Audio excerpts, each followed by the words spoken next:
Finally दोस्तों आपका set three का पार्ट भी आ चुका है और इसना जितना मैंने आपको दिया है ये सिर्फ कर लोगे तो आसानी से आप लोग पास हो जाओ। कोशिश करूंगा कि जब आपके एग्जाम हो तो दोबारा हम लोग लाइव क्लासेस चलाएं और चीज़ों को दोबारा रिमेम्बर कर दिया जाए। लेकिन देखो सबसे पहले ये चीज़ है, लास्ट टाइम वही कर सकता है जो आप लोग पहले से ही याद करके रखोगे। उस वक्त सिर्फ हम लोग रिविजन करेंगे, थोड़ा सा फास्ट करेंगे। रीज़न क्या होगा कि उसमें टाइम कम होगा और चीज़ों को बस रिवीजन और जो क्वेश्चंस होंगे आपके उसके हम लोग डाउट देंगे। यूट्यूब पे ही लाइव मिलेगा, टेंशन मत लो, आप लोग एग्जाम के टाइम पे आपको मिल जाएगा। तो देखो मेरे दोस्तों, सबसे पहले ये चीज़ आपको कि मेहनत करो, मेहनत करने से कभी पीछे मत हटना। कोशिश करना आपकी सबसे ज़्यादा आप चीज़ ये करो कि अपने आप पे मेहनत करो।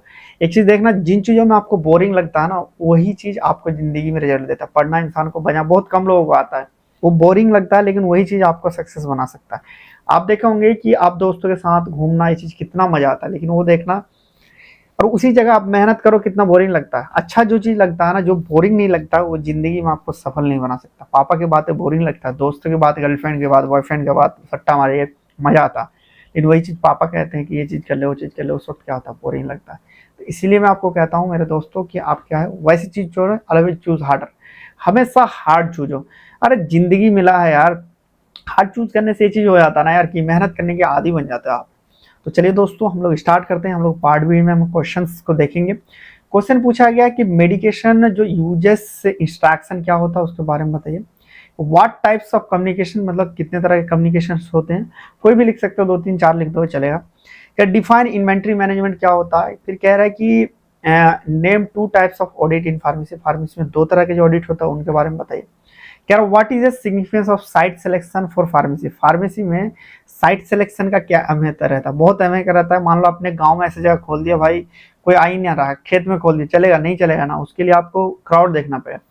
फिर कह रहा है define chronic obstruction pulmonary disease, pulmonary disease क्या होता है उनके बारे में बताइए।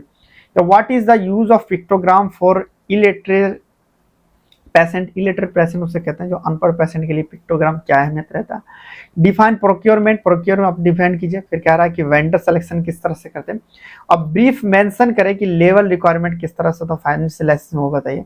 और डिफाइन कीजिए कि एक्सिलरी लेवल के साथ उसको एग्जांपल भी आपको बताना है। इन सब चीज़ों को ही हम लोग डिस्कस करेंगे। बिना देरी किए हुए हम लोग सेक्शन बी की तरफ चलते हैं और चीज़ों को हम लोग धीरे धीरे करते हैं। देखो डिफाइन पहले पूछा, मेडिकेशन यूजेस इंस्ट्रक्शन क्या होता है।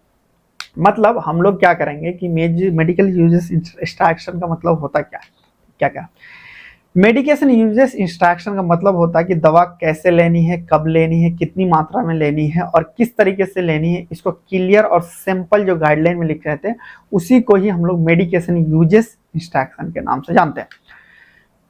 मेडिकेशन यूजेस इंस्ट्रक्शन पेशेंट को दवा लेने का सही तरीका बताने वाली एक इंस्ट्रक्शन है। जैसे अगर हम लोग बात करें कितनी डोज लेनी है, कितने दिन में कितने बार लेना है, दिन में कितनी बार लेना है, खाना खाने से पहले या बाद में कैसे लेना है, कितने दिनों तक लेनी है आपको, इन सब चीज़ों का जो इंस्ट्रक्शन दिया रहता है इसी को ही हम लोग मेडिकेशन यूजेस इंस्ट्रक्शन के नाम से जानते हैं।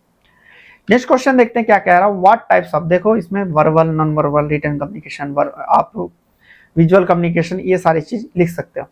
कह रहा है यहाँ पे टाइप्स ऑफ कम्युनिकेशन में 3 तरह के यहाँ पे हम लोगों ने लिख दिया। एक होता है वर्बल कम्युनिकेशन जिसमें हम लोग बोल कर कम्युनिकेट करते हैं, जैसे फेस टू फेस हो जाए, आप लोगों को मैं पढ़ा रहा हूँ, ये क्या है हमारे पास, ये हमारा verbal communication. Non verbal communication बिना बोले जब आंखों आंखों में इशारा करते हैं, बॉडी लैंग्वेज किस तरह से बने, किस तरह से कपड़े पहने हैं, किस तरह का, उस तरह क्या होता है हमारा नॉन वर्बल कम्युनिकेशन है। फिर आता है रिटन कम्युनिकेशन के बारे में बात करें, जब हम लिखकर मैसेज देते हैं, जैसे कि ईमेल हो, लेटर हो, नोट्स हो, रिपोर्ट हो, एसएमएस हो, तब हमारा रिटन कम्युनिकेशन आता है। इस तरह से हम लोग क्या करते हैं, कम्युनिकेशन आपको लिखना है। नेक्स्ट कह रहा है define inventory management. Inventory management होता क्या, देखो इन्वेंट्री का मतलब होता है स्टॉक, कितना आप स्टॉक रखते हैं, इसी को ही स्टॉक मैनेजमेंट जब करते हैं उसी को ही हम लोग इन्वेंट्री मैनेजमेंट कहते हैं।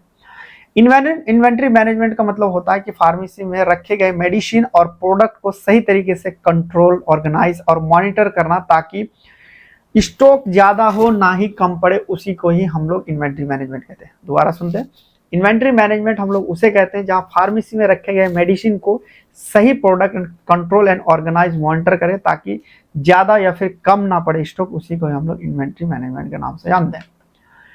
अब कह रहा name two types of audit in pharmacy. Pharmacy में बताइए दो तरह का ऑडिट क्या होता है। एक तरह का होता है हमारे पास क्लिनिकल ऑडिट, जिसमें हम लोग क्या करते हैं, क्लिनिकल ऑडिट में चेक करना कि फार्मेसी में दी जाने वाली मेडिसिन और सर्विस क्लिनिकल स्टार्ट के हिसाब से चल रही है, सही या नहीं। दूसरा यानी ट्रीटमेंट सेफ और इफेक्टिव है या नहीं। दूसरा था हमारे पास इन्वेंट्री, या जिसको हम लोग स्टॉक ऑडिट के नाम से जानते हैं। इसमें फार्मेसी के मेडिसिन का स्टॉक, एक्सपायरी, क्वांटिटी और रिकॉर्ड चेक किया जाता है। इससे पता चलता है कि कोई मेडिसिन मिसिंग है या एक्सपायरी है, ओवर स्टॉक तो नहीं है। इससे हमें पूरा पूरा पता चल जाता है। दो तरह क्या, एक होता है क्लिनिकल ऑडिट, दूसरा आता है इन्वेंट्री ऑडिट, या फिर कहते हैं उसको हम लोग स्टॉक ऑडिट के नाम से जानते हैं। नेक्स्ट कह रहा है what is the significance of site selection. Site selection का क्या सिग्निफिकेंस होता है फार्मेसी में, वो हमें बताइए। बहुत ही अहम भूमिका निभाता है। क्या कह रहा, site selection is a process of choosing the best location for pharmacy. कह रहा साइट सिलेक्शन एक तरह का प्रोसेस है जिसमें हम लोग बेस्ट लोकेशन चेक करते हैं, यानी हम लोग ऐसे जगह पे रखते हैं ताकि अच्छे से चीजें चले। नेक्स्ट क्या कह रहा, good sites increase customer flow, improve accessibility and reduce competition and enhance visibility, direct boost pharmacy sale and profit. यानी अगर हम लोग को अच्छा साइट मिलता है तो कस्टमर ज़्यादा आता, प्रॉफिट ज़्यादा मिलता, कंपटीशन कम होता और उससे हमारे पास फार्मेसी में सेल बूस्ट होता। यानी हम लोग ऐसे जगह पे सेलेक्ट करेंगे जैसे कि भीड़ भाड़ इलाका में करेंगे, हॉस्पिटल के आसपास करेंगे, इस तरह से हम लोग साइट सिलेक्शन करेंगे।